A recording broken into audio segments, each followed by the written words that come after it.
Hi అండి. ఈరోజు groups current అఫైర్స్‌లో భాగంగా మెయిన్ ఆర్టికల్స్ డిస్కస్ చేద్దామండి. ఓకేనా? సో, ముందుగా ఛానల్ అయితే సబ్స్క్రైబ్ చేసుకోండి. ఓకేనా? మంచి కంటెంట్ ఇవ్వడానికైతే ట్రై చేస్తాను. ఓకేనండి? సో, ఎవరైతే ఛానల్ సబ్స్క్రైబ్ చేసుకున్నారో వాళ్ళకి నా ధన్యవాదాలండి. ఓకేనా? Thank you. మంచి కంటెంట్ ఇవ్వడానికి ట్రై చేస్తాను. కొంతమంది జస్ట్ 20 సెకండ్స్ 30 సెకండ్స్ షార్ట్స్ పెట్టి చేస్తారండి. వాళ్ళకి ఎక్కువగా హైప్ వస్తుంది. కానీ మనం పూర్తిగా సబ్జెక్ట్ని డీల్ చేస్తాం. మనకి రెస్పాన్స్ అనేది తక్కువగా ఉంటుంది. ఎనీవే మనం ఒక ఫుల్ కోర్స్ అయితే మనం చెప్పుకుందాం. ఓకేనా? ఇదంతా కాలంలో ఒక భాగమే. ఓకేనా? మనం స్టార్ట్ చేద్దాం. ముందుగా ఛానల్ అయితే సబ్స్క్రైబ్ చేసుకోండి. మంచి కంటెంట్ ఇవ్వడానికి అయితే ట్రై చేస్తానండి. ఓకేనా? మీ ప్రిలిమ్స్లో అయితేనేమి, మెయిన్స్లో అయితేనేమి ఒక మంచి గైడెన్స్ అయితే ఇస్తానండి. మనం ఆల్రెడీ ఇండియన్ హిస్టరీ స్టార్ట్ చేసాము. ఒకసారి ప్లేలిస్ట్లో ఉంటుంది చూడండి. అలాగే ఎకానమీ సిరీస్ కూడా స్టార్ట్ చేసాం. అలాగే కరెంట్ అఫైర్స్ ఎలాగా రన్నింగ్ అనేది అవుతుంది. కంటిన్యూస్గా జాగ్రఫీ కూడా స్టార్ట్ చేసాం. ఇవన్నీ ప్రిలిమ్స్లో భాగంగా చేస్తున్నాం. మెయిన్స్లో కూడా 1 బై 1 అలా మనం లాంచింగ్ అనేది చేస్తాం. ఓకేనండి? Free of cost. ఎన్నిసార్లు అయినా మీరు వాచ్ చేయొచ్చు సబ్జెక్ట్ని. ఓకేనా? ఫస్ట్ ఆర్టికల్లోకి వెళ్దాం. ఇక్కడ నిన్న ఏమైందంటే మన దేశ రాజధాని ఢిల్లీలో జపాన్ ప్రధాని అనేటటువంటి వారు కలుసుకున్నారండి ఇక్కడ. ఈ పాయింట్లో మనం దీన్ని ఎలా చూడాలంటే ఇంటర్నేషనల్ రిలేషన్స్లో చూడొచ్చు మనం గ్రూప్ 1 గ్రూప్ 2లో భాగంగా. ఇక్కడ ఢిల్లీలోన ఈమె హైదరాబాద్ హౌస్లో అయితే జపాన్ ప్రధాని గారు సనాయే తకాయిచి అయితే మీట్ అయ్యారండి. ఇది ఇప్పటిది కాదు, ఇప్పటికీ 15 శిఖరాగ్ర సమావేశాలు అయితే ద్వైపాక్షిక చర్చలు అయితే మనకు జరిగాయండి జపాన్తో. ఇది 16వది అనమాట. ప్రతి ఇయర్ కూడా మనం మీట్ అవుతాం. ప్రతి ఇయర్ మీట్ అయ్యి తర్వాత తరం కావాల్సినటువంటి అత్యాధునిక టెక్నాలజీస్ అయితేనేమి, ఇంధన రంగ వ్యవస్థ అయితేనేమి, అలాగే ఇప్పుడు రీసెంట్గా మనం చూసుకుంటే సెమీ కండక్టర్స్, అలాగే క్వాంటమ్ టెక్నాలజీస్, ఇటువంటివి అన్నమాట. అలాగే విమానయాన రంగం, అలాగే లాజిస్టిక్స్, అలాగే డిఫెన్స్, ఇటువంటివన్నీ రంగాలని కూడా ప్రతి సంవత్సరం ఏంటంటే అప్డేట్ చేసుకుంటూ కొత్త ఇంటర్వెన్షన్స్లో భాగమయ్యి ఇరువైపులా జపాన్కి అయితేనేమి, భారతదేశానికి అయితేనేమి ఎగుమతులు దిగుమతులు చేసుకుంటూ ఉంటామన్నమాట. తద్వారా 2 దేశాలు కూడా అభివృద్ధి చెందుతాయి అన్నమాట. ఆ కోవలను భాగంగా ప్రతి సంవత్సరం ఈ మీటింగ్ అనేది జరుగుతుంది. ఇది 16వ వార్షిక శిఖరాగ్ర సదస్సు అనమాట. ఇందులో భాగంగా మనకి మెయిన్గా ఏంటంటే ఇండో పసిఫిక్. ఇక్కడ మనం తీసుకుంటే ఇక్కడ మనకి జపాన్ ఉంటుంది. ఓకేనా? ఇక్కడ మనకి ఆస్ట్రేలియా ఉంటుంది. ఓకేనా? ఇదంతా పసిఫిక్ రీజియన్ అన్నమాట మనకి ఇదంతా. అయితే ఈ భాగం చూసుకుంటే ఇక్కడ హిందూ మహాసముద్రం ఉంటుంది. ఇక్కడ హిందూ మహాసముద్రం, ఇక్కడ పసిఫిక్. ఇదంతటిని కూడా అనమాట కాపాడుకోవాలనేటటువంటి భాగంలో మనం క్వాడ్ కూడా ఏర్పరచుకున్నాం. ఓకేనా? క్వాడ్రిలేటరల్ సదస్సు. ఇందులో ఏ దేశాలు భాగం ఉంటాయి? 4 దేశాలు. అందులో 1 భారత్, 2 జపాన్, 3 అమెరికా, 4 ఆస్ట్రేలియా. ఈ 4 దేశాలు కూడా హిందూ అలాగే పసిఫిక్ మహాసముద్రాన్ని కాపాడుతాయి అన్నమాట.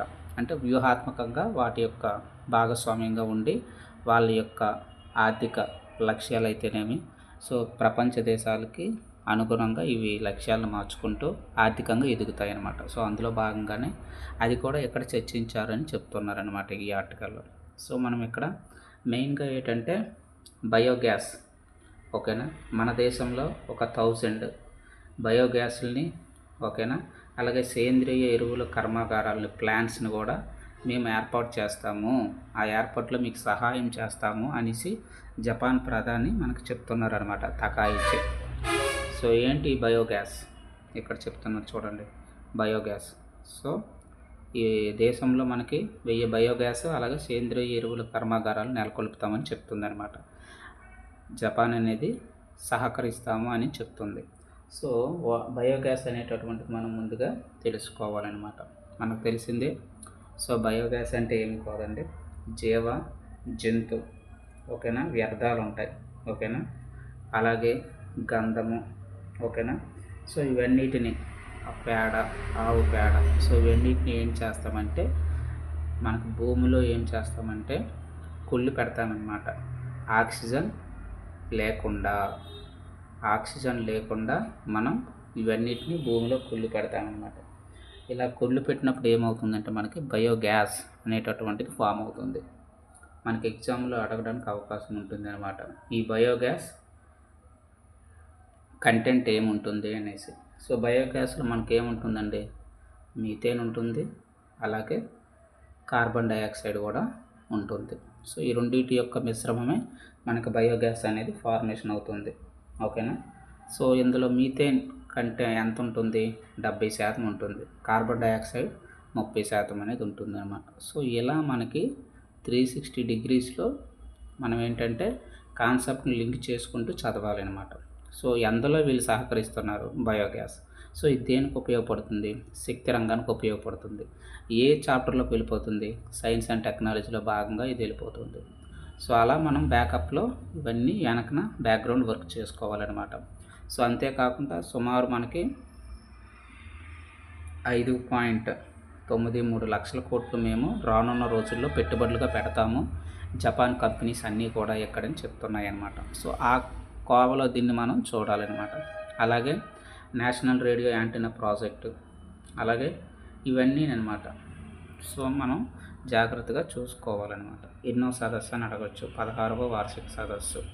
సో ఇలా దీని యొక్క బ్యాక్గ్రౌండ్ అంటే ఆర్టికల్ యొక్క బ్యాక్గ్రౌండ్ ఓకేనా. నెక్స్ట్ ఆర్టికల్ వచ్చేసరికి మనకి, సో ముందుగా ఛానల్ అయితే సబ్స్క్రైబ్ చేసుకోండి ఓకేనా. జస్ట్ మీరు ఏదైతే చదువుతున్నారో స్టడీ ప్లాన్కి దానికి ఒక 2 అవర్స్ ఎక్స్ట్రా కేటాయిస్తే సరిపోతుంది. జస్ట్ నేను అప్లోడ్ చేసిన వీడియోస్ని అలా చూసుకుంటే అన్ని కాన్సెప్ట్స్ అన్ని సబ్జెక్టులు కూడా చూసుకుంటే మీకు ఎంతో కొంత ఏమవుతుందంటే బూస్టప్ అనేది యాడ్ అవుతుందండి ఓకేనా. సో ఫైనల్గా మనం లాస్ట్ సెషన్స్లో అంటే ప్రిలిమ్స్ ముందులో మనం ఏంటంటే 100 మార్క్స్ టార్గెట్ చేస్తాం ఓకేనా. సో ఆటోమేటిక్గా ఈజీగా మనం రీచ్ అవ్వడానికి అవకాశం అనేది ఉంటుందన్నమాట ఓకేనండి.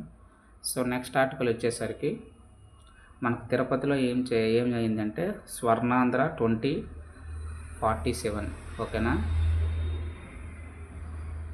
Swarnandhra 2047. So economic intelligence for governance అనేది జరిగిందండి, అదొక సదస్సు ఓకేనా. ఇదిగోండి ఇక్కడ వెనక బ్యాక్గ్రౌండ్లో కనిపిస్తుంది కదా, Swarnandhra 2047 economic intelligence for governance. So ఇది ఇక్కడ మనకి ఎక్కడ జరిగింది, తిరుపతిలో జరిగింది. సో దీనికి నీతి ఆయోగ్ సంబంధించినటువంటి సభ్యులందరూ వచ్చారనమాట. సుబ్రహ్మణ్యం అయితేనేమి, బాలసుబ్రహ్మణ్యం, సో ఇటువంటి వాళ్ళందరూ వచ్చారు. నీతి ఆయోగ్ సభ్యులు వచ్చి ఇక్కడ మాట్లాడారనమాట. సో ఇందులో భాగంగా మనకి ఏంటంటే వాళ్ళు చెప్తున్నారనమాట, అంకెలు కాదు క్షేత్రస్థాయి వాస్తవాలు ముఖ్యం అనేసి. సో రీసెంట్గా ఈ నీతి ఆయోగ్ సభ్యులు గిరిజన జిల్లాల్లో పర్యటించారనమాట. పర్యటించి వాళ్ళకి రావాల్సినటువంటి రేషన్స్ని చెక్ చేశారు. వాళ్ళకి యాక్చువల్గా 22 నుంచి 25 కేజీలు రావాలి, కానీ వాళ్ళకి వచ్చింది 18 కేజీలు వస్తున్నాయి. కానీ సైట్లో లేదా యాప్లో నింపినప్పుడు 22 నుంచి 25 నింపుతున్నారనమాట. అంటే అంకెలైతే 25 ఉన్నాయి, 25 కేజీలే, కానీ క్షేత్రస్థాయిలో వాళ్ళకి ఎంత వెళ్తుంది, 18 కేజీలే వెళ్తుంది. సో ఇటువంటి వీటిని మనం నిర్మూలించగలగాలి. అప్పుడే మనకి ఆంధ్ర రాష్ట్రం అవ్వచ్చు, దేశం అవ్వచ్చు, ఆర్థిక ప్రగతిలో మనకి ముందు వెళ్తుంది. తద్వారా సెల్ఫ్ డెవలప్మెంట్, సస్టైనబుల్ డెవలప్మెంట్ అవ్వచ్చు. సస్టైనబుల్ డెవలప్మెంట్ గోల్స్ 17 గోల్స్లో మొట్టమొదటైనటువంటి పేదరికాన్ని మనం నిర్మూలించవచ్చు అని మనకి ఇక్కడ చెప్తున్నారనమాట. సో ఇందులో భాగంగా మనకి ఆంధ్రప్రదేశ్ గురించి మనం ఏం చదువుకోవాలంటే స్వర్ణాంధ్ర విజన్ డాక్యుమెంట్ 24/7 చదువుకోవాలి. సో ఇందులో మనకి ఏంటంటే 10 సూత్రాలని వీళ్ళు పెట్టారు. సో రీసెంట్గా అంటే నిన్న ఏం చేశారంటే ఇంకొక సూత్రం యాడ్ చేశారు, ఎగ్జామ్లో వస్తుంది గుర్తుపెట్టుకోండి.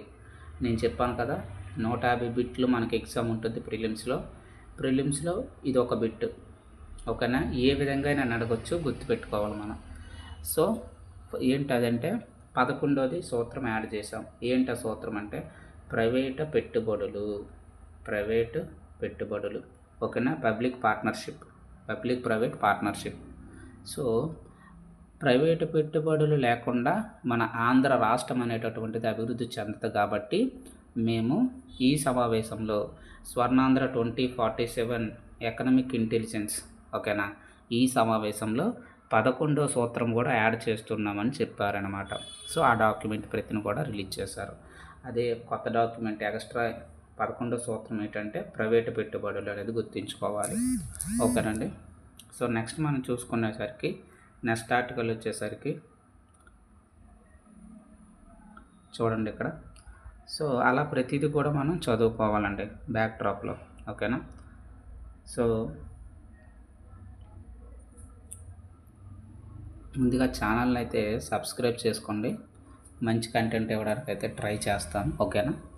సో నెక్స్ట్ ఆర్టికల్ వచ్చేసరికి మనకి రీసెంట్గా ఏం జరిగిందంటే కర్నూలు ప్రాంతంలో మనకి జొన్నగిరి దగ్గర తొగ్గల మండలం అక్కడ ఏం చేసాం, రీసెంట్గా బంగారం అయితే ఉత్పత్తి అనేది మొదలుపెట్టామన్నమాట.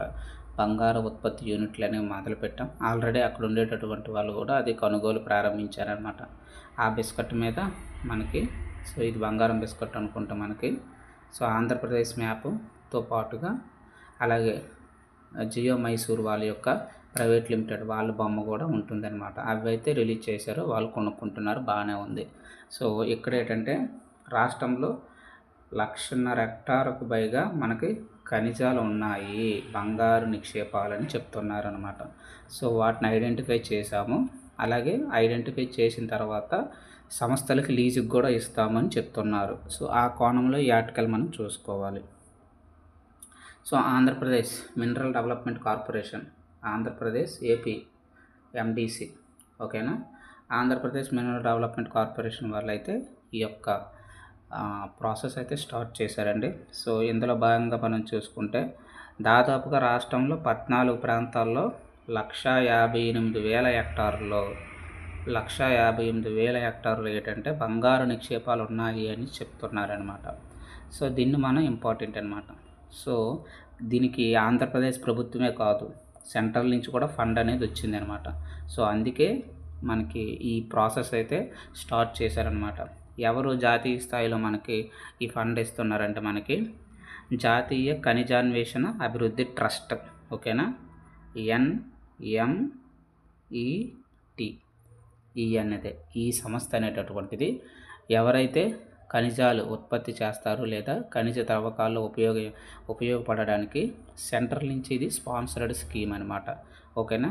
NMET జాతీయ ఖనిజాన్వేషణ అభివృద్ధి సంస్థ, ఓకేనా. సో అభివృద్ధి ట్రస్ట్ అనమాట, ఓకేనా. ఈ యొక్క ట్రస్ట్ ద్వారా మనకి నిధులు వచ్చాయి, ఆ నిధులు ఉపయోగించి మేము స్టార్ట్ చేసామని చెప్తున్నారు.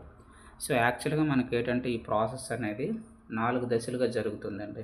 ఏది, ఈ బంగారం అనేటటువంటి ఉత్పత్తి చేయడానికి ముందు 4 దశలు ఉంటాయన్నమాట, ఓకేనా.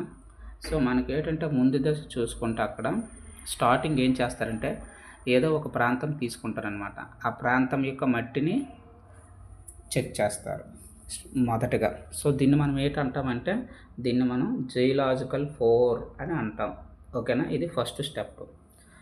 ఇది ఓకే అనుకుంటే సెకండ్ స్టెప్కి వెళ్తారనమాట, జియోలాజికల్ 3 స్టెప్. ఆ ప్రాంతంలో ఏం చేస్తారంటే 400 మీటర్లు బోర్వెల్స్ తవ్వుతారనమాట, ఓకేనా. ఒక బోర్వెల్స్ మనం బోరింగ్ పైప్స్ వేసుకుంటాం కదా, సో అలా తవ్వుతారనమాట. అలా తవ్వి అక్కడ చెక్ చేస్తారు.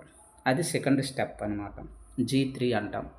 ఆ తర్వాత G2కి అనుమతిస్తారనమాట. ఇది సక్సెస్ అయితే. ఈ G2లో ఏం చేస్తారంటే జియోలాజికల్ 2లో ప్రతి 200 మీటర్లకి మనకి ఏంటంటే 200 మీటర్స్ అనమాట, ఓకేనా. ప్రతి 200 మీటర్ల దూరంలో మనకి ఏం చేస్తారంటే ఈ బోర్వెల్స్ వేస్తారనమాట. సో ఇదంతా ఒక ప్రాంతం అనుకుంటే ప్రతి 200 అనమాట. 200 మీటర్స్‌కి మనకి డ్రిల్లింగ్ అనేది చేస్తారు. బోర్లు వెల్స్ వేస్తాం కదా! అలా తవ్వుతారనమాట. అలా తవ్వి ఇది ఫైనల్ స్టేజ్ అనమాట. G3 ఇది. సో, ఇక్కడ శాంక్షన్ గాని అయిపోతే ఉన్నది ఖనిజ నిల్వలు ఉన్నదని అక్కడ టెస్టింగ్ అనేది చేస్తారు. తర్వాత మనకేంటంటే G2కి వెళ్తారు. G2 అంటే అర్థం ఏంటంటే ఆల్రెడీ ఇప్పుడు ఖనిజ నిల్వలు ఉన్నాయి కదా! లీజింగ్ కానీ మైనింగ్ చేసేటటువంటి సంస్థలు కానీ చెప్తారనమాట. సో, ఇలా 4 దశల్లో ఈ యొక్క ఖనిజ నిక్షేపాలు అనేటటువంటి తీయడము, వెలికి తీయడము, అలాగే సంస్థలకు అప్పచెప్పడం అనేది జరుగుతుంది. ఓకేనా? సో, అయితే ముఖ్యంగా మనం ఇక్కడ ఎక్కడెక్కడ ఉన్నాయి అనేది ఇంపార్టెంట్. సో, రీసెంట్‌గా ఏంటంటే ఇక్కడ జౌకులలో 5 సంస్థలకి అవకాశం ఇచ్చారనమాట. ఎక్కడ ఈ ప్రదేశం ఉందంటే మనకి శ్రీ సత్యసాయి జిల్లా. ఓకేనండి. శ్రీ సత్యసాయి జిల్లాలో 5,000 ఎకరాలకు రెడీగా ఉంది ఇప్పుడు. ఓకేనా? స్టార్ట్ చేసుకోవచ్చు. బంగారు ఉత్పత్తులు అనేవి ఇక్కడ మనకి స్టార్ట్ చేసుకోవచ్చు.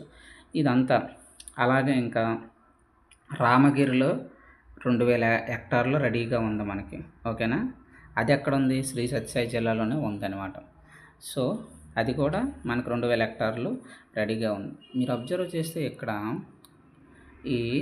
ఇదంతా మన మ్యాప్ అనుకుంటే, సో, ఈ ప్రాంతం రాయలసీమ ప్రాంతం అంతా కూడా మనకి ఏంటంటే తార్వార్ శిలలతో మనకి నిర్మితమై ఏర్పడింది అనమాట.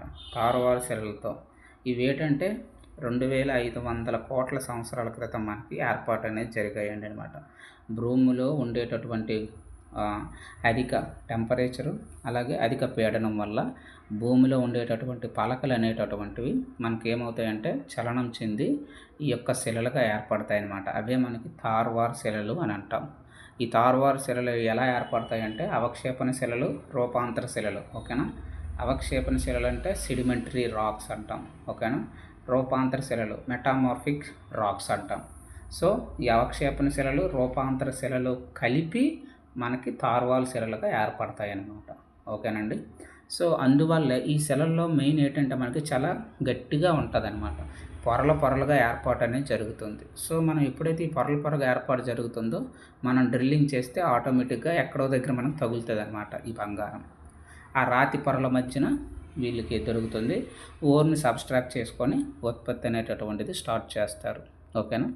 సో, అలాగే ఇంకా రామగిరిలో జౌకల అంటే టోటల్గా మనకి చూసుకుంటే శ్రీ సత్యసాయి జిల్లాలోనే మనకి 7,000 హెక్టార్లు రెడీగా ఉందన్నమాట.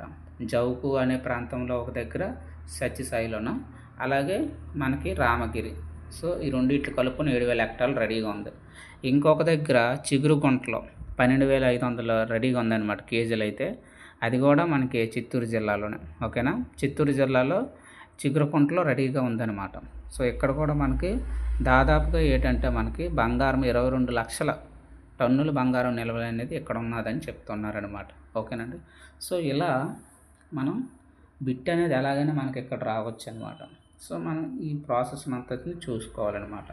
సో, ఆటోమేటిక్గా ఈ ప్రాసెస్ అంతా కంప్లీట్ అయిపోయిన తర్వాత APMDC Andhra Pradesh mineral development corporation వాళ్ళు ఆ సంస్థలను పిలిచి టెండర్ని పిలిచి వాళ్ళకి అప్పచెప్పి ఉత్పత్తి అనేది స్టార్ట్ చేస్తారు. ఎప్పుడైతే ఉత్పత్తి స్టార్ట్ చేస్తారో అప్పుడు మనం వాటి గురించి మాట్లాడుకుందాం. ఓకేనా? సో, ముందుగా ఛానల్ని అయితే సబ్స్క్రైబ్ చేసుకోండి. ఓకేనా? సో, మంచి కంటెంట్ ఇవ్వడానికైతే ట్రై చేస్తాను. సో, కరెంట్ అఫైర్స్ ఒక్కటి చదువుకుంటే మీకు చాలండి. 20-30% అనేది మనకి ప్రిలిమ్స్ కవర్ అవుతుంది. సపరేట్గా మీరు జాగ్రఫీ అలాగే అన్నీ చదవాల్సిన పని ఉండదన్నమాట. ఓకేనా? సో, సోషియాలజీ కూడా ఇందులో నుంచే కవర్ అవుతుంది. 20-30% మీరు కరెంట్ అఫైర్స్ చదువుకుంటే సరిపోతుంది. ఓకేనా? సో, మనకు తెలుసు రీసెంట్గా నిన్న జూలై 2వ తారీఖున తిరుపతిలో మనకి Viksit Bharat guarantee Rozgar and Ajeevika mission Gramin act అనేటటువంటి మనకి నిన్న స్టార్ట్ చేశారనమాట. ఓకేనా? సో, ఇందులో భాగంగానే మనకి తిరుపతి జిల్లాలో శివరాజ్ సింగ్ చౌహాన్ వచ్చారు. అలాగే మన రాష్ట్ర ముఖ్యమంత్రి, మన రాష్ట్ర డిప్యూటీ సీఎం వీళ్ళు ముగ్గురు కూడా స్టార్ట్ చేశారనమాట. సో, ఆ ప్రసంగంలో భాగంగా మనకి శివరాజ్ సింగ్ చౌహాన్ వ్యవసాయ అలాగే మనకి ఆ మంత్రి అనేటువంటి ఎవరైతే ఉన్నారో వాళ్ళకి సంబంధించినటువంటి మంత్రి శివరాజ్ సింగ్ చౌహాన్ చెప్తున్నారనమాట. ఏంటని, మేము తిరుపతిలో ఈ వేదిక నుంచి 3 ఉత్తర్వులు అయితే ఇచ్చాము అని చెప్తున్నారు. ఏంటంటే అవి మనకు రీసెంట్గా తెలుసు. ఏంటి, చిత్తూరు జిల్లా అవ్వచ్చు లేదా రాయలసీమ ప్రాంతంలో తోతాపూర్ మామిడి అనేది మనకి బాగా మార్కెట్ ధరలు అనేటటువంటి తగ్గిపోయాయి. అందుకు ఏపీ ప్రభుత్వం ₹4 కలిపితే, అలాగే కేంద్ర ప్రభుత్వం ఏం చేసిందంటే మార్కెట్ ఇంటర్వెన్షన్ స్కీమ్ అప్పుడు మనం డిస్కస్ చేసుకున్నాం.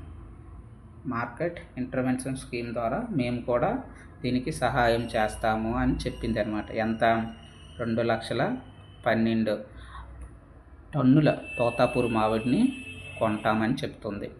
అలాగే ప్రధానమంత్రి ఆవాస్ యోజన కింద 74,000 ఇల్లుల్ని ఇక్కడి నుంచే, ఈ యొక్క సభ ప్రాంగణం నుంచే మంజూరు చేస్తాము అని చేశారనమాట. 74,000 ఇల్లుని. అలాగే గ్రామీణ ప్రాంతాలను కలిపే ఒక 146 రోడ్ల నిర్మాణానికి 422 కోట్ల నిధులైతే ప్రకటిస్తున్నాను అని చెప్తున్నారనమాట. ఓకేనా. సో ఇది ఆ పాయింట్లో మనం చదువుకోవాలి. ఏ పాయింట్లో చదువుకోవాలంటే విబిజీ రామ్జీ ఆ పథకం కింద చదువుకోవాలి. అలాగే అందులో కిందకు ముందు ఏంటంటే 100 రోజులు పని దినాలు ఉంటాయి, ఇప్పుడు 125కి పెంచాము అని చెప్తున్నారు. అలాగే మనకి ఆంధ్రప్రదేశ్ ప్రభుత్వానికి 7,500 కోట్ల పైచిలుకు కేటాయించామని కూడా చెప్పారనమాట. మరి రాష్ట్ర ప్రభుత్వం వాటా ఎంత, అందులో 40%, అంటే 5,142 కోట్లు. టోటల్గా 12,600 కోట్ల పైచిలుక ఈ యొక్క విబి రామ్జీకి మనం కేటాయించుకున్నామని తెలుసుకోవాలి. ఓకేనండి. సో ఇలా మనం బ్యాక్ డ్రాప్లో 360 డిగ్రీస్లో మనం ఎస్టిమేషన్ అనేది చేసుకోవాలన్నమాట. ఓకేనండి. ముందుగా ఛానల్ అయితే సబ్స్క్రైబ్ చేసుకోండి. ఓకేనా. మంచి కంటెంట్ అయితే ఇవ్వడానికి అయితే ట్రై చేస్తాను. సో ఇదండి. సో విబి రామ్జీ పథకంలో మనం 3వ స్థానం, కేటాయింపులో చూసుకుంటే 3వ స్థానంలో ఉన్నామని చెప్తున్నారు. బడ్జెట్లో 26-27లో ఎంత అండి, మన కేంద్రం వాటా కింద 7,700 కోట్లు అనమాట వచ్చింది.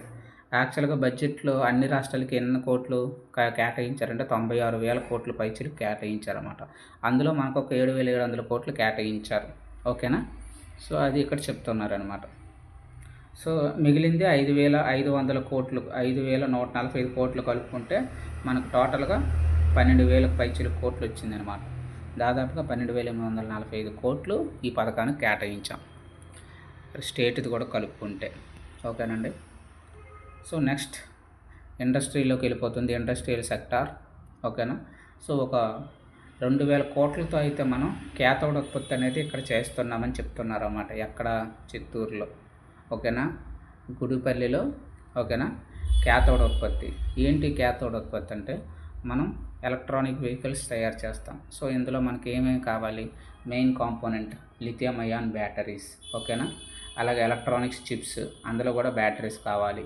అలాగే వీటిల్లో మనకి కావాల్సినటువంటి ఉత్పత్తిలో మెయిన్గా మనకి ఏం ఉపయోగపడుతుంది అంటే క్యాథోడ్ అనేది ఉపయోగపడుతుంది. సో దానికి అది ఉత్పత్తి చేయడానికి ఎవరంటే NPSPL advanced material private limited company వాళ్ళైతే మొదటగా వీళ్ళు ఏమనుకున్నారంటే మహారాష్ట్రలో చేద్దామని అనుకున్నారు. కానీ మనకి ఇక్కడ ఏపీలో ఏంటంటే సింగిల్ విండో విధానం ఉంది కదా. సో ఏకగవాక్ష పద్ధతి అంటాం. సో ఇది ఉండడం వల్ల ఏమవుతుందంటే దాదాపు 15 శాఖల నుంచి అనుమతులు తీసుకోవలసింది జస్ట్ గన్ షాట్. ఒక శాఖతోనే పని అయిపోతుంది, వెంటనే భూమి కేటాయింపు జరిగిపోతుంది.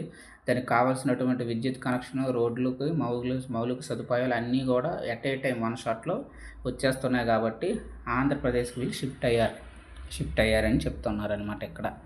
ఓకేనా. అయితే శుక్రవారం దీనికి శంకుస్థాపన అయితే చేస్తారనమాట. అంటే ఈరోజు అనమాట చేస్తారని చెప్తున్నారు. ఓకేనండి. సో ఈరోజు మెయిన్ ఆర్టికల్ అండి మనకి ఇది.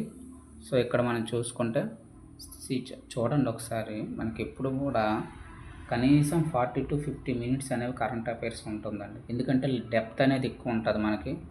ఏదో అందరిలాగా మనం 10 minutes 20 minutes కాకుండా ఫుల్ డెప్త్ ఆఫ్ అనాలిసిస్లో మనం 50 to 1 hour ఉంటుందని 2 పార్ట్స్లో రిలీజ్ చేస్తాం. ఓకేనా. సో ఓపికతో మనం వింటే మంచి కాన్సెప్ట్ అనేది జనరేట్ అవుతుంది. తద్వారా మనం ప్రిలిమ్స్ అవ్వచ్చు, మెయిన్స్ అవ్వచ్చు, గ్రూప్స్ 1 అవ్వచ్చు, గ్రూప్ 2 అవ్వచ్చు, ఈజీగా క్వాలిఫై అవ్వడానికి అవకాశం ఉంటుందండి. సో ఇక్కడ మనకి ఎల్ నినో గురించి మనం చదువుకుంటున్నాం. గత 4 వారాలు బట్టి మనం ఎల్ నినో గురించి చదువుకుంటున్నాం అనమాట. ఒకసారి మీరు ప్రీవియస్ కరెంట్ అఫైర్స్లో ఎల్ నినో గురించి చెప్పాను. సో ఇక్కడ మెయిన్ ఆర్టికల్ అయితే ఇచ్చాడండి. ఓకేనా, దాని గురించి అనమాట. సో ఎల్ నినో అంటే మనకు తెలుసు. సో పసిఫిక్ మహాసముద్రం మీద వీచేటటువంటి వేడి గాలుల వల్ల మనకి ఏమవుతుందంటే మనకు వచ్చేటటువంటి నైరుతి ఋతుపవనాలు అనేవి ఎఫెక్ట్ అవుతున్నాయని మనకి తెలుసుకోవాలన్నమాట.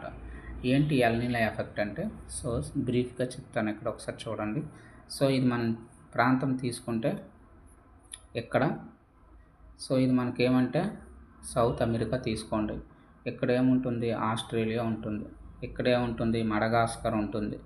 ఇక్కడ ఏముంటుంది, ఆఫ్రికా ఖండం ఉంటుంది. మ్యాప్ ఒకసారి ఓపెన్ చేయండి, అప్పుడు మీకు క్లారిటీ వస్తుంది అనమాట. ఓకేనా, ఇక్కడ ఆఫ్రికా ఉంటుంది. సో ఆఫ్రికా పక్కనే మన కాంటినెంట్, అందులో భారతదేశం ఎక్కడ ఉంటుంది, ఇండియా. ఓకేనా. So south America, Australia, Madagascar, Africa ఖండము, ఇండియా. అయితే ఇక్కడ ఈ ఆస్ట్రేలియాకి సౌత్ అమెరికాకి మధ్యన మనకి పసిఫిక్ మహాసముద్రం ఉంటుందన్నమాట ఈ మధ్యలో. సో ఇక్కడ ఏమవుతుందంటే వేడి గాలులు వస్తాయి.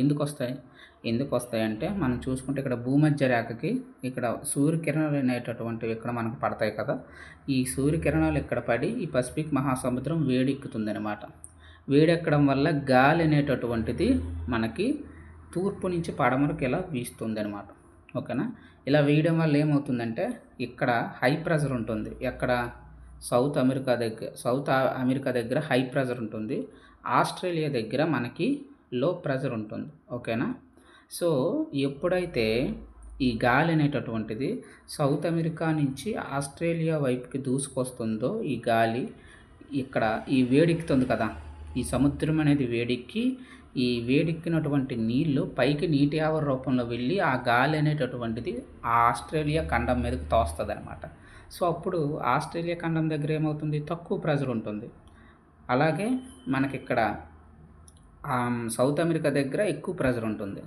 సో మనకు తెలుసు టెంపరేచరు అలాగే ప్రెజరు రెండు ఆపోజిట్ అని. ఓకేనా. ఆస్ట్రేలియా దగ్గర అయితే ఎప్పుడైతే తక్కువ ప్రెషర్ ఉంటుందో అక్కడ దాని అర్థం ఏంటి, ఎక్కువ ఉష్ణోగ్రత ఉన్నట్టు అనమాట. సో ఇక్కడ ఉండేటటువంటి నీరు అనేటటువంటిది వేడెక్కి పైకి వెళ్ళి సముద్ర రూపంలో ఇక్కడ వర్షాలు పైకి వెళ్ళి నీటి బిందువులన్నీ పైకి వెళ్ళి ఇక్కడ వర్ష రూపంలో పడుతుంది. ఎక్కడ, ఆస్ట్రేలియాలో. సో ఇది నార్మల్ కండిషన్. ఓకేనా. So same process high pressure అనేటటువంటిది సౌత్ అమెరికాలో ఉంది. లో ప్రెజర్ అనేటటువంటిది మనకి ఆస్ట్రేలియాలో ఉంది. అంటే లో ప్రెజర్ ఉండేటప్పుడు వర్షాలు పడతాయి అని మనం అర్థం చేసుకోవాలి. తక్కువ అల్పపీడన ద్రోణి బంగాళాఖాతంలో సాగుతున్నది అంటాం, అవునా కాదా. లో ప్రెషర్ తక్కువ పీడనం అంటే వర్షం పడాలంటే మనకి తక్కువ పీడనం ఉండాలి అని మనకు అర్థమైంది ఇప్పుడు. సో ఇక్కడ చూసుకుంటే సేమ్ కాన్సెప్ట్. ఇదే ప్రెషర్ ఇప్పుడు మనకి ఎక్కడికి అవుతుంది, లో ప్రెషర్ అయిపోయింది కదా, మళ్ళీ ఈ గాలి అనేటువంటిది ఇక్కడికి వెళ్తుంది, మడగాస్కర్ దగ్గరికి హై ప్రెషర్ అవుతుంది. ఈ మడగాస్కర్ నుంచి మనకి ఇండియా వైపుకి వస్తుంది, ఇక్కడ లో ప్రెషర్ ఉంటుంది. ఇప్పుడు సిచ్యువేషన్ ఇక్కడ చూడండి, హై ప్రెషర్ ఎక్కడ ఉంది, లో ప్రెషర్ ఇండియా దగ్గర ఉంది. లో ప్రెషర్ ఉంటే ఏమవుతుంది, ఉష్ణోగ్రత ఎక్కువ ఉంటుంది. ఎప్పుడైతే ఉష్ణోగ్రత ఎక్కువ ఉంటుందో ఇక్కడ ఉండేటటువంటి వాటర్ హీట్ ఎక్కి పైకి వెళ్ళి వర్ష రూపంలో పడుతుంది. అంటే హై ప్రెషర్, లో ప్రెషర్ మడగాస్కర్ నుంచి మనకి ఇటువైపు గాలి వీస్తుంది అనమాట. ఎక్కడికి, ఇండియాకి. చూడండి ఎన్ని కిలోమీటర్లు ప్రయాణిస్తుందో. సో ఇలా ఇది నార్మల్ కండిషన్ అనమాట. ఓకేనా. మనకు లో ప్రెషర్ ఉంటేనే ఏమవుతుందంటే వర్షానికి అనుకూలం అనమాట. సో ఇది నార్మల్ కండిషన్. ఇలా కాకుండా రివర్స్ అయింది అనుకోండి, అదే ఎల్ నినో. రివర్స్ అయితే ఏంటి, ఎల్ నినో అంటే సేమ్ డయాగ్రామ్. ఓకేనా. ఇది మనకి సౌత్ అమెరికా, ఇది మనకి ఆస్ట్రేలియా, ఇది మనకి మడగాస్కర్, ఇది మనకి ఇండియా. ఇప్పుడు ఏమవుతుంది, రివర్స్ ఇటు నుంచి ఇటు వెళ్తాయి, గాలులు అనేవి ఇటు నుంచి ఇటు వెళ్తాయి. ఓకేనా. అప్పుడు వర్షాలు ఎవరికి పడతాయి, సౌత్ అమెరికాకి పడతాయి. ఇంతకుముందు ఆస్ట్రేలియాకి పడ్డాయి, ఇప్పుడు సౌత్ అమెరికాకి పడతాయి. సౌత్ అమెరికాకి పడ్డాయంటే దాని అర్థం ఏంటి? ఇక్కడ లో ప్రెషర్ ఉంది. ఆస్ట్రేలియా దగ్గర ఇప్పుడు హై ప్రెషర్ ఉంది. ఓకేనా? లో ప్రెషరు సౌత్ అమెరికా దగ్గర ఉంది. లో ప్రెషర్ ఉంటే ఏమవుతుంది? తక్కువ అల్పపీడనం, తక్కువ పీడనం ఉంటే ఇక్కడ ఎక్కువ ఉష్ణోగ్రత ఉన్నట్టు. ఎక్కువ ఉష్ణోగ్రత ఉండి గాల్లోకి మనకి ఇక్కడ ఉండేటటువంటి వేడి నీరు అనేటటువంటి వేడికి పైకి వెళ్ళి వర్ష రూపంలో సౌత్ అమెరికాకు వర్షాలు పడతాయి. అదే సమయంలో ఇక్కడ వర్షాలు పడవు, కరువు ఉంటుంది. ఓకేనా? అంటే రివర్స్ అయ్యింది. సౌత్ అమెరికాకి ఎల్పి ఉంది, ఆస్ట్రేలియాకి హెచ్పి ఉంది. సేమ్ ఇక్కడ కూడా రివర్స్ చేసేయండి. మడగాస్కర్కి లో ప్రెషర్ ఉంటుంది, ఇండియాకి హై ప్రెషర్ ఉంటుంది. హై ప్రెషర్ ఉంటే వర్షాలు పడతాయా? పడవు. అందుకే మనకి ఇప్పుడు ఎల్నినో అనేటువంటిది ఇప్పుడు హై ప్రెషర్ మనం ఉన్నదనమాట. గాలులు అనేటటువంటి మనకు లేవు, వర్షాలు తెచ్చేటటువంటి గాలులు లేవు, తిరోగమనం పొందాయి అన్నమాట. ఓకేనా? సో ఇది ప్రాసెస్. మరి లానినా అంటే దీనికి ఆపోజిట్, ఎక్కువ వర్షాలు పడతాయి. లో ప్రెషర్ ఉంటుంది కానీ ఎక్కువ వర్షాలు అనేటటువంటివి పడతాయి. ఇది షార్ట్ కట్ అనమాట. ఓకేనండి? సో ఇలా వర్షాలు అనేవి ప్రభావం చెందుతాయి. అయితే దీనివల్ల మనకేమవుతుంది? ఎల్నినో వల్ల ఏమవుతుంది? ఇది మన భారతదేశం. ఇక్కడ మనకేమవుతుంది అంటే హై ప్రెషర్ ఉంటుంది. ఓకేనా? హై ప్రెషర్ ఉండడం వల్ల హై ప్రెషర్ ఉండడం వల్ల ఇక్కడ ఏమవుతుంది? తక్కువ ఉష్ణోగ్రత ఉంటుంది. టెంపరేచర్ అనేటటువంటి తక్కువ ఉంటుంది. తక్కువ టెంపరేచర్ ఉంటుంది అంటే దాని అర్థం ఏంటి? ఇక్కడ చల్లటి నీరు ఉంటుంది. చల్లటి నీరు వల్ల మనకి వర్షం పడుతుందా? పడదు. హై ప్రెషర్ ఉండాలి అంటే ఇక్కడ హాట్ విండ్ ఉండాలి అన్నమాట. ఓకేనా? ఇది దాని అర్థం. అయితే ఇక్కడ ఆటోమేటిక్గా వర్షాలు పడకపోతే ఏమవుతుంది? ఈ నైరుతి ఋతుపవనాలు మనకి వస్తాయి కదా, ఈ పవనాలు అనేటటువంటి ఆగిపోయాయి. తద్వారా మన భారతదేశంలో వర్షాలు ఉండవు. వర్షాలు ఉండకపోతే రైతుల యొక్క పరిస్థితి ఏంది? పంట అనేటటువంటిది ఉండదు, ధరలు అనేటటువంటివి పెరుగుతాయి. దీన్ని మనం నియంత్రించుకోవాలి అనేటటువంటిది ఈ ఆర్టికల్ అనమాట. అందుకే ఇక్కడ ఆర్టికల్ పెట్టాడు. ఏటని? ఆహార భద్రతకు ముప్పు తప్పదా అంటే ముప్పు తప్పదు అని మనం చెప్పుకోవాలి. ఎందుకంటే ఈ కండిషన్ అనేటటువంటిది 3 నుంచి 4 నెలలు కొనసాగుతుందని ఇండియన్ మెట్రలాజికల్ డిపార్ట్మెంట్ అనేటటువంటిది చెప్పింది అనమాట మనకి. అంటే దాదాపు 9 నెలల నుంచి 10 నెలల వరకు వస్తాయి, ఇదే వాతావరణం ఉంటుంది అని చెప్తున్నారు. దీనికి మనం సంసిద్ధత ఏమై ఉండాలి? వే ఫార్వర్డ్ ఏంటి ఉండాలి? ఏముండాలంటే మనకి ఇక్కడ ఫుడ్ కార్పొరేషన్ ఆఫ్ ఇండియా నుంచి మన దగ్గర నిల్వలు ఎక్కువగా ఉండాలన్నమాట. స్టోరేజెస్ ఏవి? ఆహార ధాన్యాలు. ఓకేనా? అప్పుడే ప్రజలకు మనం పంపిణీ చేయగలం. First point.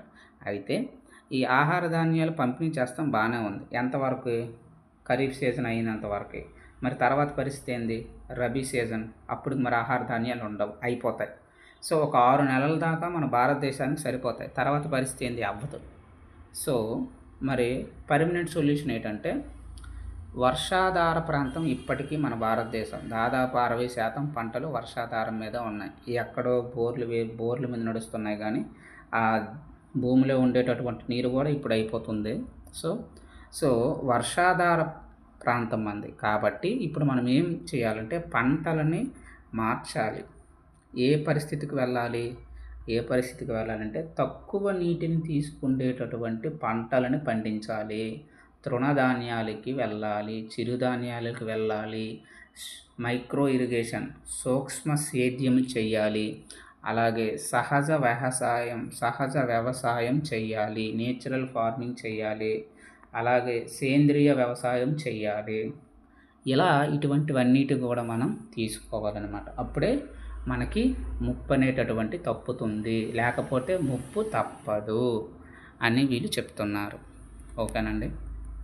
So next article వచ్చేసరికి మనకి రీసెంట్గా మనం చెప్పుకున్నాం, ర్యాకెట్ అయితే రెడీ అయిపోతుంది స్కై రూట్ వాళ్ళు. ఓకేనా?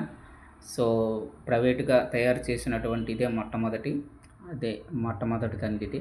సో ఆల్రెడీ వీళ్ళు 2022లో ప్రయోగించారండి. ఓకేనా?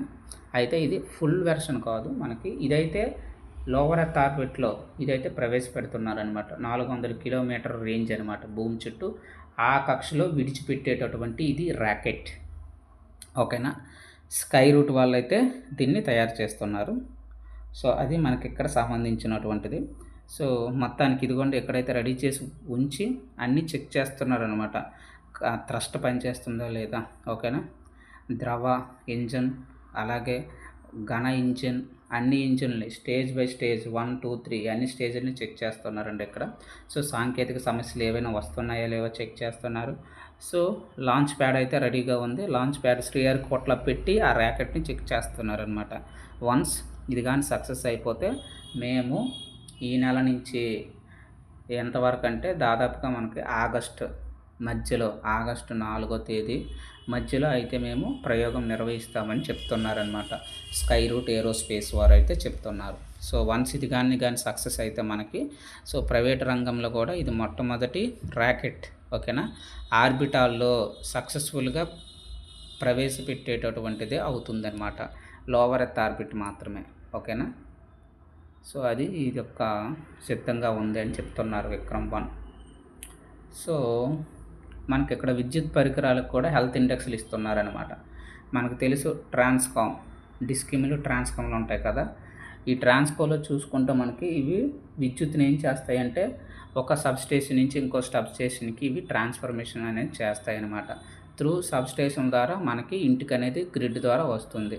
సో ఈ యొక్క ఏదైనా మనకి ఎక్కడైనా ఆటంకంగా ఏర్పడితే వైర్లు కట్ అవ్వడం కానీ, ఏదైనా వస్తువులు అక్కడ ఉండేటటువంటి ట్రాన్స్ఫార్మేటర్లు కానీ ఏవైనా మనకి ఏమంటాం చెడిపోయాయి లేదా బాగోలేదనుకోండి, అది తెలుసుకోవడం హ్యూమన్ బీయింగ్కి కొంచెం కష్టంగా ఉంటుందన్నమాట. ఎందుకు, అక్కడ ఉండేటటువంటి వాళ్ళు ఇన్ఫర్మేషన్ ఇవ్వాలన్నమాట. ఇన్ఫర్మేషన్ ఇస్తే అక్కడికి వెళ్ళి చెక్ చేస్తాం. సో ఇలా కాకుండా ఏంటంటే ఏఐ టూల్స్ని ఉపయోగించి మనం ఏం చేస్తున్నామంటే దాదాపుగా దీన్ని మొత్తం మారుస్తున్నారనమాట. ఇది కొత్త ప్రోగ్రామ్ అయితే చూస్తున్నారు. ఈ ఏఐ ద్వారా వీళ్ళు ఏం చేస్తున్నారంటే టోటల్ 24/7 మానిటరింగ్ ఉంటుంది. ఎక్కడ ఏ చిన్న లోపం వచ్చినా వెంటనే ఇక్కడ ఈ మెయిన్ కేంద్రం అనేది ఇక్కడ ఉందండి, ఓకేనా. సో దాదాపు ఇది ఏంటంటే రాష్ట్రంలో ఉండేటటువంటి 1600 ఉన్నాయి మనకి ట్రాన్స్కో స్టేషన్స్. సో ఇవన్నీ కూడా ఒకే దగ్గరికి వస్తాయన్నమాట, ఓకేనా. మనకి విజయవాడలో అయితే ప్రారంభం అయితే చేస్తున్నారు, ఓకేనా.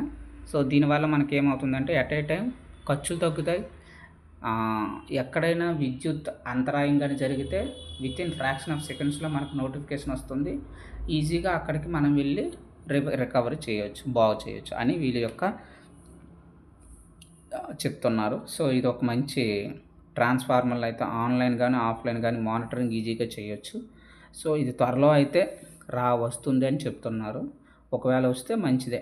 సో ఎందుకంటే ఆటోమేటిక్గా విద్యుత్ నిర్వహణ ఖర్చులు తగ్గుతాయి. అలాగే ఎక్కడ సమస్యలు ఉందో ఈజీగా మనం తెలుసుకోవచ్చు. అలాగే విద్యుత్ అంతరాయం కూడా తగ్గుతుందనమాట. ఫర్ ఎగ్జాంపుల్ ఇక్కడ ఏదో పడిపోయింది, ఒక ట్రాన్స్మిటర్ కానీ ఒక ట్రాన్స్ఫార్మర్, ఇదిగో ట్రాన్స్ఫార్మర్ ఇది పడిపోయింది. సో ఇది బాగు చేయాలంటే దాదాపు మనకి ఇది తెలుసుకోవడమే ఒక 2-3 గంటలు పడుతుంది. ఇదైతే టైం అయితే తగ్గిస్తుంది అనమాట. సో అదే అయితే ఇక్కడ చెప్తున్నారు వీళ్ళు, ఓకేనండి. సో ఛానల్ అయితే సబ్స్క్రైబ్ చేసుకోండి.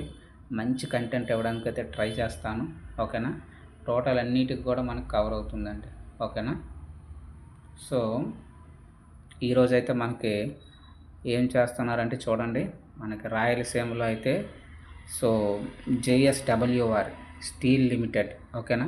ఇదేం చేస్తుంది అంటే మనకి ఈరోజు శంకుస్థాపన అయితే చేస్తున్నారు మనవారు. సో ఇక్కడ చూడండి, JSWNEO ఎనర్జీ లిమిటెడ్ ద్వారా సోలార్ క్యాప్టివ్ పవర్ ప్రాజెక్ట్ అనమాట. ఇదేంటంటే మనం ఆల్రెడీ అక్కడ స్టీల్ ప్లాంట్ ఉంది కదా, ఆ స్టీల్ ప్లాంట్కి కావాల్సినటువంటి విద్యుత్తు అలాగే సోలార్ విద్యుత్ని జనరేట్ చేస్తున్నాము. దానికి ఆ ప్రాజెక్ట్ అయితే ఈరోజు శంకుస్థాపన చేస్తున్నామని చెప్తున్నారనమాట. ఎప్పుడు 9:30కి కడపలో, ఓకేనా. ఇదే సమయంలో మనకి విజయనగరంలో కూడా మనకి స్టార్టింగ్ అనేది చేస్తున్నారన్నమాట. అక్కడ ఒక పారిశ్రామిక పార్కు, ఓకేనా, ఇండస్ట్రియల్ పార్క్ అయితే అక్కడ చేస్తున్నారు విర్చువల్గా. ఇదైతే రియల్గా వీళ్ళు చేస్తున్నారన్నమాట. దాదాపు ఇది ఎంత 16,350 కోట్లు అయితే పెట్టుబడి అయితే పెడుతున్నామని చెప్తున్నారు ఎవరు, JSW వారు, ఓకేనా. సో ఇది చూడండి, ఇది ఉక్కు సోలార్ ప్రాజెక్ట్ ద్వారా దాదాపు మనకి 2,700 మందికి అయితే ఉపాధి వస్తుంది. దీని సామర్థ్యం ఎంత అంటే 3,850 మెగావాట్లు అనమాట. అయితే ఇది ఒక్కసారి ఏం చేసామండి, దశల వారీగా ఇదైతే అవుతుంది. సో సోలార్ సౌర పవన విద్యుత్ ఓకేనా ప్రతిపాదిత పెట్టుబడి అయితే చేస్తున్నారు ఓకేనా. సో ఇదైతే బాగానే ఉంది. సో దీని బ్యాక్గ్రౌండ్లో మనం ఏం చేయాలంటే సోలారు విండ్ పరిస్థితి ఏంది, మన ఆంధ్రప్రదేశ్ యొక్క పరిస్థితి ఎలా ఉంది అనేటటువంటిది బ్యాక్గ్రౌండ్లో మనం చూసుకోవాలండి ఇది ఓకేనా. ఫర్ ఎగ్జాంపుల్ ఇక్కడ మీరు చూడండి. సో సోలార్ తీసుకోండి, భారతదేశం యొక్క ర్యాంక్ ఎంత, అలాగే ఆంధ్రప్రదేశ్ యొక్క ర్యాంక్ ఎంత ఓకేనా. సోలార్ ఎక్కువగా ఎక్కడ ఉత్పత్తి అవుతుంది ఓకేనా, విండ్ ఎక్కడ ఉత్పత్తి అవుతుంది, విండ్ అలాగే హైడ్రో అంటే ఈ రెండు కలిపి అనమాట, సోలారు పవన విద్యుత్ అనమాట, ఈ రెండు కలిపి ఉత్పత్తి చేస్తాం, అది దాన్ని హైడ్రో అంటాం. అలాగే న్యూక్లియర్ ఎనర్జీ కూడా చూసుకోవాలి ఓకేనా, ర్యాంక్స్ ఓకేనండి. సో అప్పుడే మనకి ఈ బ్యాక్గ్రౌండ్ ఆర్టికల్ కవర్ అవుతుంది. సో భారత్లో మనకి సోలారు ఎక్కడ ఎక్కువ ఉత్పత్తి, బాండ్లా లేదా బాట్లా అంటాం ఓకేనా. మరి విండ్ యొక్క పరిస్థితి ఏంది, భారతదేశంలో ఎక్కడ ఎక్కువ, ముప్పండల్ ఓకేనా. మరి హైడ్రో కోయన అనేటటువంటి ప్రాంతంలో ఎక్కువగా ఉత్పత్తి చేస్తున్నాం. మరి ర్యాంక్స్ యొక్క పరిస్థితి ఏంది, ఆంధ్రప్రదేశ్లో ఎక్కడ ఉత్పత్తి చేస్తున్నామండి, భారత్లో అయితే సోలార్ అనేది బాట్ల ఓకేనా. మరి సోలార్ అనేటటువంటి ఆంధ్రప్రదేశ్లో ఎక్కడ, అనంతపురంలో మరి రెండు ఉన్నాయి, అనంతపురం 1 అని అనంతపురం 2 అని ఓకేనా. ఒక దాంట్లో 1500 మెగావాట్లు, ఇంకో దాంట్లో 1000 మెగావాట్లు మనం ఉత్పత్తి చేస్తున్నాం ఓకేనా. సో అలాగే ర్యాంక్స్ కూడా మనకి ఇంపార్టెంట్ అండి. భారత్ యొక్క ర్యాంక్ ఎంత ఓకేనా, ప్రపంచంలో సోలార్లో భారత్ యొక్క ర్యాంక్ ఎంత అండి, థర్డ్లో ఉన్నాం ఓకేనా, థర్డ్లో ఉన్నాం. మరి ఆంధ్రప్రదేశ్ ఎంతలో ఉంది, మన భారతదేశంలో 6th ఉన్నాం ఓకేనా. అలాగే విండ్ చూసుకోండి, పవన విద్యుత్లో మనం ఎంత ఉందాం, ఆంధ్రప్రదేశ్ అయితే 6th పొజిషన్లో ఉందండి ఓకేనా. మరి ప్రపంచంలో మన భారతదేశం విండ్ పొజిషన్లో ఎంత ఉంది, 4th ఉన్నాము ఓకేనా. సోలార్లో అయితే 3rd ఉన్నాం, విండ్లో అయితే 4th ఉన్నాం, హైడ్రోలో అయితే 5th ఉన్నాము భారతదేశం. మరి ఆంధ్రప్రదేశ్ ర్యాంక్ చూసుకోండి, ఇండియాలో సోలార్లో అయితే 6th ఉన్నాము, విండ్లో అయితే 6th ఉన్నాము, మరి హైడ్రోలో అయితే 4th ఉన్నాము. ఇలా బ్యాక్గ్రౌండ్లో అన్నీ మనం చెక్ చేసుకోవాలన్నమాట. అయితే టోటల్గా మనకి రెన్యూబుల్ ఎనర్జీ తీసుకుంటే ఓకేనా, ఈ రెన్యూబుల్ ఎనర్జీ తీసుకుంటే పరిస్థితి ఏంది, లేదా విద్యుత్ ఉత్పాదన తీసుకోండి, టోటల్ ఎంత, ఒక్కొక్కటి శాతం ఎంత అని అడుగుతాడు. బొగ్గు నుంచి ఎంత ఉత్పత్తి చేస్తాం, కోల్ నుంచి మనకి 46% ఉత్పత్తి చేస్తున్నాం. సోలార్ నుంచి ఎంత ఉత్పత్తి చేస్తున్నాం, 28% ఉత్పత్తి చేస్తున్నాం ఓకేనా. తర్వాత విండ్ నుంచి ఎంత ఉత్పత్తి చేస్తాను, 9% ఉత్పత్తి చేస్తాను. తర్వాత హైడ్రో 8% ఉత్పత్తి చేస్తాను. తర్వాత న్యూక్లియర్ ఎనర్జీ దీని నుంచి 1.7 ఉత్పత్తి చేస్తున్నాం. సో ఇలా బ్యాక్గ్రౌండ్లో మనం అంతా తెలుసుకోవాలండి. ఇది చాలా చాలా ఇంపార్టెంట్. లాస్ట్ వరకు వీడియో చూస్తేనే ఈ ఇన్ఫర్మేషన్ మీకు వస్తుందండి, లేకపోతే మీరు మిస్ అయిపోతారు ఓకేనా. సో ఈ ఇన్ఫర్మేషన్ అంతా మనం ఒక దగ్గర స్టోర్ చేసుకోవాలి. సో అదండి, ఇంకా ఆర్టికల్స్ ఉన్నాయి, లాస్ట్ ఆర్టికల్ ఇంకొకటి ఉంది. సో ఓకే, డిస్కస్ చేద్దాం. సో ఏం లేదు, ఇక్కడ మనకి డేటా సెంటర్స్ అనేవి ఇంపార్టెంట్ కదా. సో ఇప్పుడు మనం ఆర్టిఫిషియల్ ఇంటెలిజెన్స్ అవ్వచ్చు, క్వాంటమ్ కంప్యూటింగ్ అవ్వచ్చు ఓకేనా, క్వాంటమ్ టెక్నాలజీ అవ్వచ్చు, ఇవన్నిటికీ డేటా సెంటర్లు ఇంపార్టెంట్. ఆ డేటా అనేది సముద్రం ద్వారా పంపిస్తున్నామంటే కేబుల్స్ అయితే వేస్తున్నాము. ఆ పాయింట్లో మనం ఇక్కడ చూసుకుంటే చూడండి, ఎక్కడి నుంచి అక్కడికి మనకి సింగపూర్ దాకా ఈ కేబుల్స్ అనేవి వెళ్తున్నాయి అన్నమాట. ఎలా, 2 టెర్మినల్గా. ఫస్ట్ టెర్మినల్ ఏంటంటే మనకి ఆంధ్రప్రదేశ్లో మచిలీపట్నంలో ఒకటి ఏర్పాటు చేస్తున్నాము ఓకేనా. మచిలీపట్నం నుంచి హైదరాబాద్ నుంచి ముంబై ఒక కేబుల్. అలాగే ఇంకో కేబుల్ ఏంటంటే డైరెక్ట్గా మనకి ముంబై నుంచి ఇవంతా ప్రాంతం అంతా వేసుకుంటూ సింగపూర్కి వెళ్తామన్నమాట ఓకేనా. ఇదే దీని యొక్క అవుటర్ వ్యూ. అయితే ఎవరు దీనికి ముందుకు వస్తున్నారంటే లైట్ స్మార్ట్ అనేటటువంటి వాళ్ళు అనమాట. ఓకేనా, వాళ్ళు ఇదైతే గ్రిడ్ అయితే వేస్తున్నారు. సో దీనికి పెద్ద పెద్ద కంపెనీలు మైక్రోసాఫ్ట్, టీసీఎస్, ఇన్ఫో వీళ్ళందరూ కూడా, జియో వీళ్ళందరూ కూడా దీనికి భాగస్వామి అయ్యి వాళ్ళ యొక్క అవసరాల గురించి ఈ సముద్ర కేబుల్ అయితే వేసుకుంటున్నారనమాట. ఎందుకంటే ఇది వేసుకుంటున్నారు, మనకి ఇప్పుడు జియో పొలిటికల్ చూసుకుంటే ఇరాన్, అమెరికా యుద్ధాలు బాగా జరుగుతున్నాయి. అందువల్ల అట్నుంచి కాకుండా ఇట్నుంచి మనం సరఫరా చేసుకొని ఈ కేబుల్స్ వేసుకొని డేటా అనేది పంపించుకుందాము. తద్వారా 14-15% మనకి హైయెస్ట్గా ఇప్పుడు డేటా అనేటటువంటిది ట్రాన్స్ఫర్మేషన్ జరుగుతుందండి. వన్స్ ఈ కేబుల్ అయితే అమల్లోకి వస్తే. ఓకేనా, సో అదండి ఈరోజు ఆర్టికల్స్. సో ఛానల్ అయితే ముందుగా సబ్స్క్రైబ్ చేసుకోండి. ఓకేనా, సబ్స్క్రైబ్ చేసుకున్న వాళ్ళకైతే ధన్యవాదాలండి. Thank you.